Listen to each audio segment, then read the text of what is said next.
So we're continuing on here with our second part of this broadcast. So this is what Krishna wants. He wants us to share Krishna consciousness with everybody. He wants to spread the message so that more and more people will come to Krishna. Krishna wants us back in the spiritual world more than we want to go there. Because we have some, generally the living entity has some hidden agenda, some deep motive, and that's what prevents him from going back to Krishna.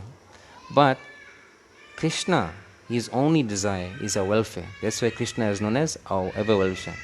Suridam Sarva Bhutanam, wishing friend. And as a well-wishing friend, he wants the best for us. And what is the best for us? The best for us is to go back to Krishna. This is the way of perfection of our existence. Actually, we're all meant to be a Krishna, but we are placed into this material world as a punishment so that you can realize that our place is with Krishna. We belong with Krishna in the spiritual world. So I had two comments. One from, I think it's Kalmendra Prabhu, and one from Sumalini Lalita. So I'm on a second broadcast now, so I cannot see your questions. Go. Here you go. There's a question again. So this question is from Sumalini Lalita. She says, Hare Krishna Prabhuji, what if someone's achar and prachar are different? If someone's achar and prachar is different, we should know that that person is not being truthful, and that person will not be effective in preaching. Actually, if you look at the teachings of Krishna consciousness, all of our acharyas, they are called acharyas. Why? Acharya means somebody who teaches by personal example. And we see that with Srila Prabhupada. We see that with Bhakti Charamaj. He made it a point to walk his talk. So there's a saying in the Krishna consciousness terms. It says, what is this? Example teaches louder than precept. Precept means teachings, preaching, talking, but example means what you do. We can say something, that's very easy, but to do something practically, that's not easy. It's very easy to say something. Be Krishna consciousness, chant Hare Krishna, follow the four regulated principles. But your words and your instructions will have potency to the degree that you are following it yourself. There's a very nice evidence of this in chapter 3, text 21, purport. Prabhupada says, for one who wants to tell somebody else not to smoke, first of all, he must give up smoking. There's one very nice story I'd like to tell you which exemplifies this point. There was a young boy. He could not give up sweets. He loved sweets. He ate sweets 24/7, 365.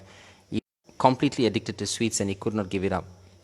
Even though his mother told him so many times, give it up, give up sweets, stop eating sweets, sweets is bad for you, you'll get diabetes and your teeth will get rotten. Kid did not listen, he just continued eating more sweets. So one day one saintly person came into the house, a guru. And Guru said, mother said to the boy, I just want one blessing from you, my dear Guruji. Can you please instruct my son to stop eating sweets? Then the Guru says, okay. After 1 week, I'll come back to your house. So the Guru went. 1 week passed. The Guru came back to the house. And he looked at the boy very sternly. He says, you should stop eating sweets from now onwards. The boy was ready. But the mother asked, Guru, 1 week ago you came to my house. You asked this child to... I told you about this child eating sweets and you didn't say anything. Why is it after 1 week you're coming here and again now you're saying to the child, don't eat sweets? Why at that time did you not say, don't eat sweets? So the Guru says, at that time, I myself was eating sweets. So I could not tell him to stop eating sweets. So in this way, we cannot instruct people to follow the instructions that we ourselves are not following. Prabhupada gave every single instruction, every single advice he gave.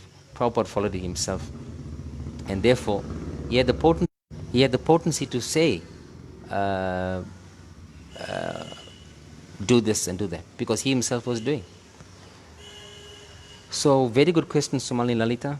Should be exemplary. His achar should match his prachar, not they are different. And but then we come to ISKCON and we see sometimes people's achar and prachar are not matching. That's a fact. That's a fact. That is a fact that happens. Sometimes people don't follow what they preach in the Hare Krishna movement. So what to do? Krishna? Leave the Krishna consciousness movement? Bloop from ISKCON? Leave, go and do something on your own? No. That is not what you do.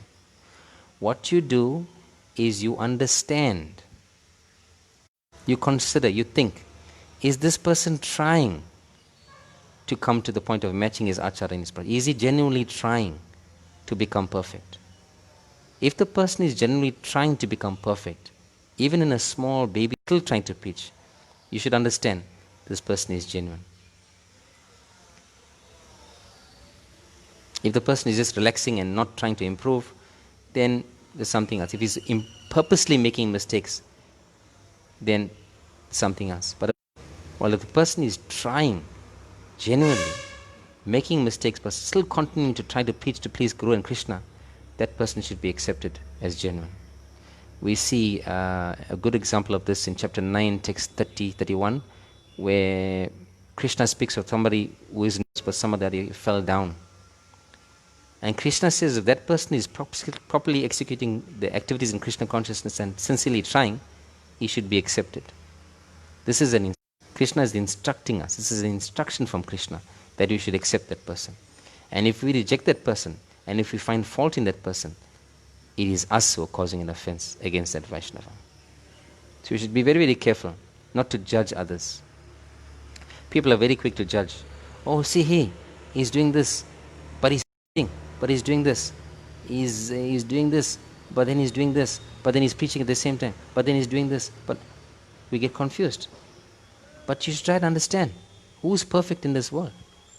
Not all of us are Srila Prabhupada, not all of us are Bhakti Charamarj, not all of us are Lord Nityananda Prabhupada and Haridas Thakur. We are not.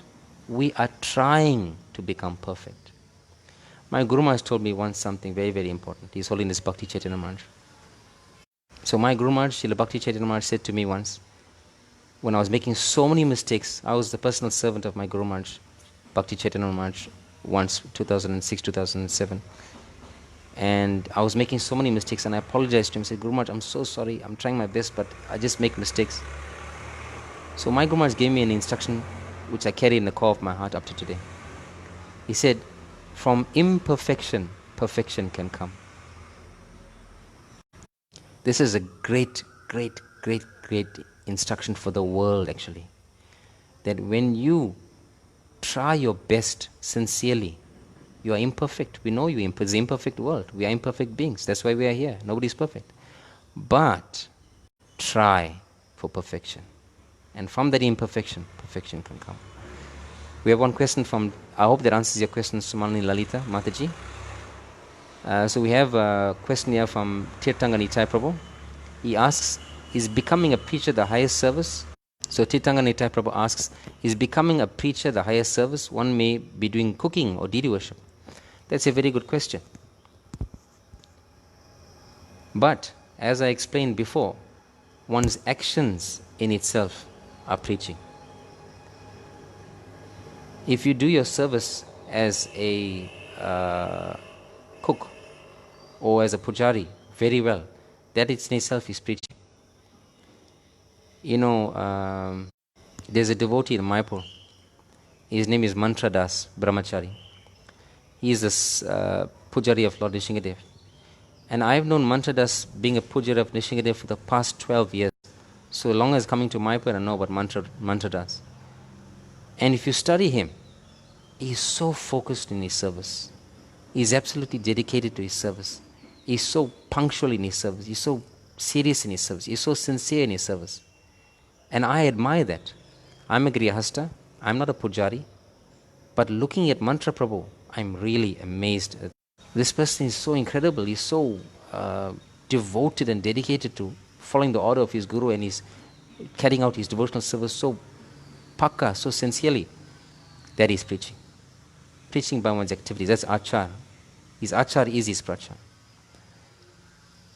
Then I think about other devotees in Mayapur. Maybe you've heard of a devotee named Sadbuj Prabhu. He's head of the TOV project here in Mayapur. If you ever met Sadhguru Prabhu and spoke with him, you will see that all that ever comes out of Sadhguru Prabhu's mouth is TOVP. Completing the TOVP. Doing the TOVP. Making the TOVP a grand project successfully for the pleasure of Srila Prabhupada.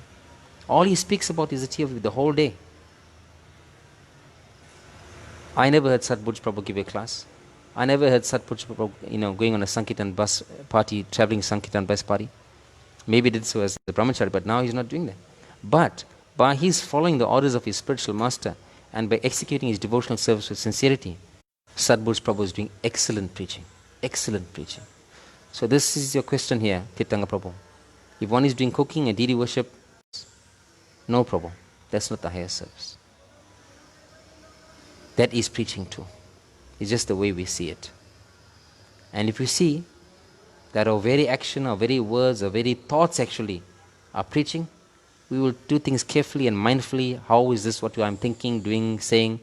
How is this affecting this ISKCON movement? How is this promoting knowledge of Krishna? How is this improving my Krishna consciousness? And we will always be preaching because we are now thinking in terms of how is this connected to Krishna and pleasing Krishna. One more point I'd like to end with, and that is preaching to each other. We're meant to relate with each other, we're living with each other, we associate with each other as devotees. If we're preaching to each other, we are always trying to improve the other person's Krishna consciousness. We're talking about Krishna, we're doing service to. Look at how many positive ramifications this can have. If two Sankirtan devotees are preaching to each other, how is this pleasing Guru Maharaj? Let's try our best. Let's distribute these books with Prabhupada's pleasure. Book distribution is highest. Continuously, both those devotees will be motivated. The person who's motivating and will be motivated to try hard to sell as many books as possible for the pleasure of Guru Krishna and the society at large, and Srila Prabhupada. Husband and wife. His husband and wife are always reminding each other about Krishna. If they are not chanting their rounds properly, reminding them, please chant your rounds. Have you chanted your rounds today? Assisting each other with service and reminding each other of Krishna. That is ideal Grihastha ashram. Because they are preaching to each other. So in this way we can see that every single activity of ours, if connected to Krishna for his pleasure, that in itself is preaching. Thank you very much. Srila Prabhupada ki jai. Srila Bhakti Charu Swami Maharaj ki jai. Ananta Koti Vaishnavanda ki. Shri Mayapur Dham ki jai. Gaur Premananda Hari Hari Bol.